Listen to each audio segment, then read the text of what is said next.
It seems that everyone has a smartphone these days, and the cameras on those smartphones just keep getting better and better. Well, whether you're a smartphone user, or a mobile or tablet device user, or even a high-end photographer, Photoshop can import your camera images. You do not need to use the software that's shipped from the vendor of your device. Here's how. Under the File menu, choose Browse in Bridge. And if you aren't using Adobe Bridge now, Bridge started shipping with PhotoshopCS6 as a standalone application. I'm going to maximize Bridge, and if you ever look over my shoulders, I live in Bridge when I'm working in Photoshop.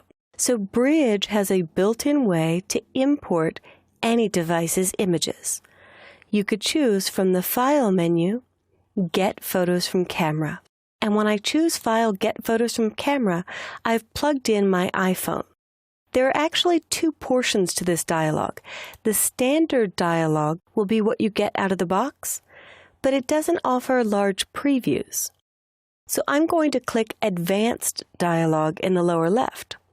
When I click Advanced Dialog, just plug in your high-end camera or your tablet or phone and select the device from the list. In this case, I've got my Apple iPhone plugged in. It will search for all of the images loaded on there and even movie content. I'm going to uncheck everything and check a few of the random shots that I took here in the studio. I also really liked this shot of the snowy evening of my walk home.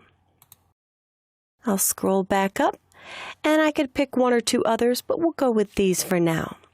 When it's being imported, I can tell Bridge exactly where to put these images. I'll hit Browse and go to my desktop and into an Austria folder that I've built and select the folder. Now, when it's importing, you could tell it to build a subfolder so that every image on a different date gets its own folder, but I really don't like that. I like my images arranged by topic or trip, so I'm going to choose none. It also can rename the files with just the date, but again, I want a name that means something more to me, so I'll choose a custom name. And when I do a custom name, I'll name these Studio. And yes, I do have that song in my head now. Once I've named them Studio, it automatically adds an underscore to make the name web compliant. And I'll tell it to start at 1, because this is the first series that I'm importing from the studio. Now, in this dialog, I can also put in some metadata. Metadata is extra data about the file that's permanently stored in the file. So in the metadata, I'll make myself the creator. And if it's a copyrighted piece, for example, I want to make sure people get permission from me or purchase my images before using them for their own purposes, I can put a copyright. We'll say copyright 2012 Kelly McCatherine. With all images, items that are out there on the web and searchable, you cannot just willy-nilly grab one and use it for your own work or your own publication or in your own website. You do need to check the metadata and check with the author and get written permission to use them.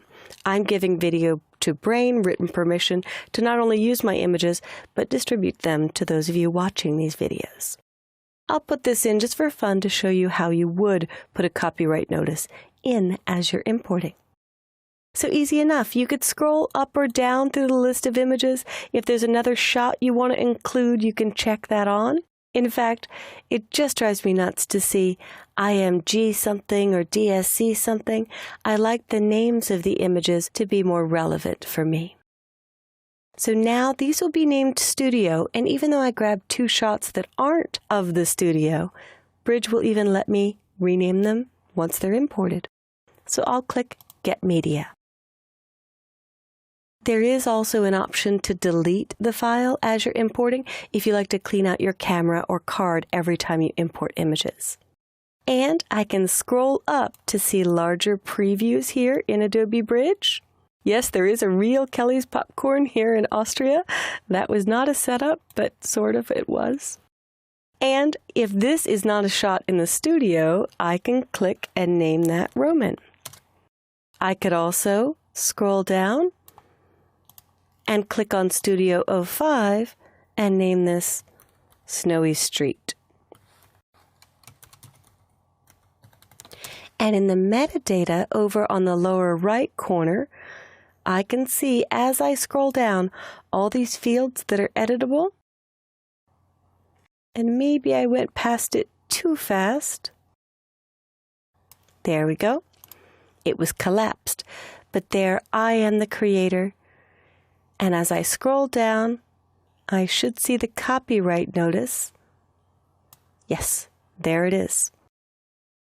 Now that I've shown you how to import your own images, store them anywhere you'd like on your hard drive, and give them a useful name, try this with one of your own devices.